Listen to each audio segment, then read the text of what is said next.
من الشیطان الرجیم بسم اللہ الرحمن الرحیم۔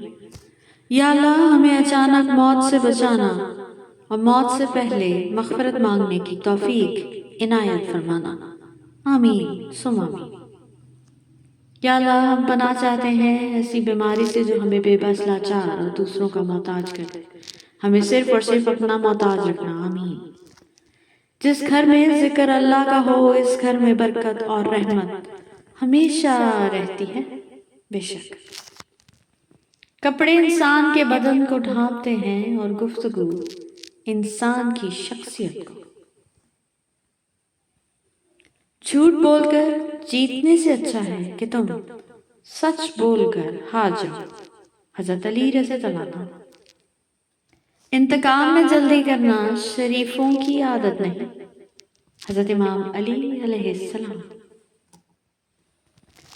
زندگی کا کوئی اعتبار نہیں جس قدر ممکن ہو دوسروں کے کام آؤ، حضرت امام حسین رضی اللہ عنہ۔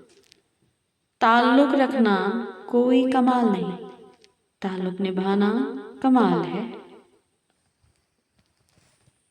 ہمیں پتہ بھی نہیں ہوتا کہ ہمارا رب کس کس مقام پر ہمیں گرنے سے پہلے ہی تھام لیتا ہے۔ میرا اللہ ہی ہے جو میری خاموشی سے مانگی ہوئی دعاؤں کو سنتا ہے، بے شک۔ حضرت علی رضی اللہ عنہ نے فرمایا کفر کے بعد سب سے بڑا گناہ کسی کی دل آزاری کرنا ہے۔ اللہ پہ چھوڑ دو، بہتر انصاف کرنے والا ہے، بے شک۔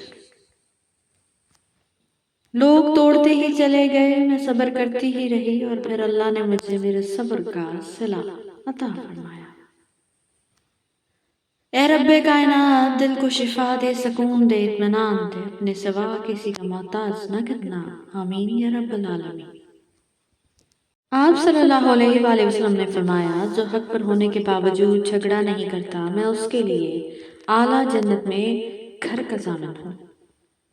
دولت، رتبہ اور اختیار ملنے پر انسان بدلتا نہیں، اس کا اصل چہرہ واضح ہو جاتا ہے۔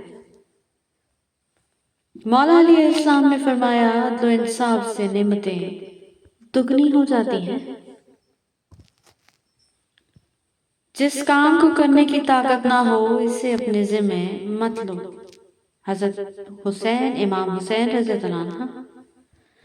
جو واقعی انسان ہوتا ہے وہ مرنے کے بعد بھی زندہ رہتا ہے۔ ہمیشہ ان لوگوں کے قریب رہیں جو آپ کے دل میں اللہ کی محبت کو تیز کر دیں۔